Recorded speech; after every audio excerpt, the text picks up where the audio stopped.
আলাইকুম। জ্ঞানালোক স্মার্ট একাডেমির পক্ষ থেকে আন্তরিক সালাম এবং শুভেচ্ছা। আমরা আজকে বাংলা দ্বিতীয় পত্রের অত্যন্ত চমকপ্রদ একটি বিষয় শিখবো, যেটা হলো বিভক্তি, যেটা অনেকে আমরা জানি না কিংবা অনেকে জানলেও সেটা বুঝতে পারি না, মুখস্থ রাখতে পারি না। আজকে আমরা একদম ইজি এবং সহজ মাধ্যমে বিভক্তি কি আর কিভাবে বের করতে হয় তার বিস্তারিত বা অত্যন্ত সহজ মাধ্যমে আমরা আজকে বুঝিয়ে দেব ইনশাআল্লাহ।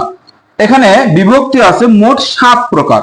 এই বিভক্তি সকল ক্ষেত্রে হতে পারে, বেশিরভাগ কিন্তু আমাদের কারক বিভক্তিতে কাজে লাগে এবং সমাসেও কাজে লাগে। অন্যান্য সকল ক্ষেত্রে কিন্তু এই বিভক্তির প্রয়োজন হয়। আজকে আমরা একটু বিভক্তি সম্পর্কে জেনে নিই। এই বিভক্তি হচ্ছে মোট 7 প্রকার আছে। একটা হচ্ছে প্রথম বা শূন্য বিভক্তি। শূন্য বিভক্তি যেখানে কোনো বিভক্তির প্রয়োজন হয় না, যেখানে কোনো বিভক্তি নেই, যেখানে কোনো বিভক্তি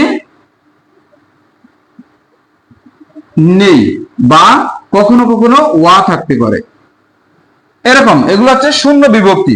দ্বিতীয় বিভক্তি হলো কে, রে, এরে, এটা হচ্ছে দ্বিতীয় বিভক্তি। আর তৃতীয় বিভক্তি, তৃতীয় বিভক্তি হলো দ্বারা, দিয়ে, আর হলো কর্তৃক। চতুর্থ বিভক্তি আর দ্বিতীয় বিভক্তি একই জিনিস। এই দ্বিতীয় আর চতুর্থ হলো একই জিনিস, কে রে বা এরে, এর সাথে জন্য বা নিমিত্তে। এই দুইটা জিনিস কখনো কখনো প্রয়োজন হয় বা আসে। জন্য থাকলে অবশ্যই চতুর্থ বিভক্তি, কিংবা নিমিত্তে থাকলে অবশ্যই চতুর্থ বিভক্তি। কিন্তু কে রে এরে যদি থাকে তাহলে আমি দ্বিতীয় দিতে পারবো, চতুর্থীয় দিতে পারবো। এখন হলো পঞ্চমী। পঞ্চমী হলো যে হতে, থেকে, আর হলো চেয়ে, এগুলো হচ্ছে পঞ্চমী বিভক্তি। আর ষষ্ঠী বিভক্তি র আর হলো এর, এটা হচ্ছে ষষ্ঠী বিভক্তি।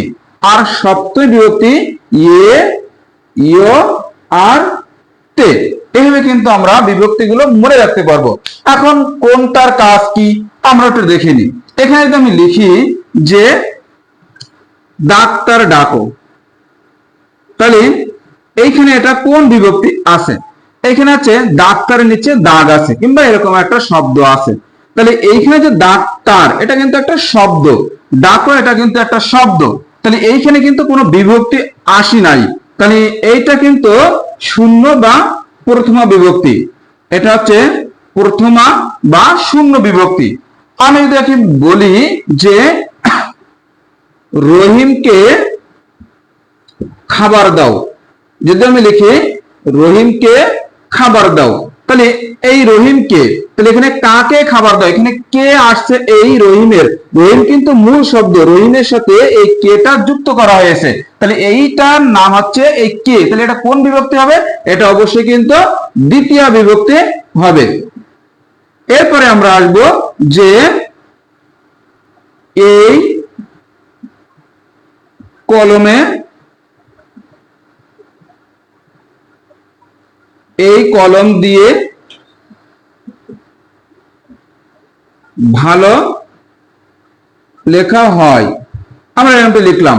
তাহলে এইখানে আমাদের এই কলম দিয়ে, এই যে দিয়ে আছে, এটা অবশ্যই কিন্তু দ্বারা, দিয়ে, কর্তৃক যদি কোনো বাক্যের মধ্যে থাকে তাহলে অবশ্যই সেটা তৃতীয় বিভক্তি। তাহলে এখানে আমাদের এই দিয়ে আছে, তাহলে এটা অবশ্যই কিন্তু তৃতীয় বিভক্তি। এবার যদি আমি লিখি যে তুমি কার জন্য অপেক্ষা করছো,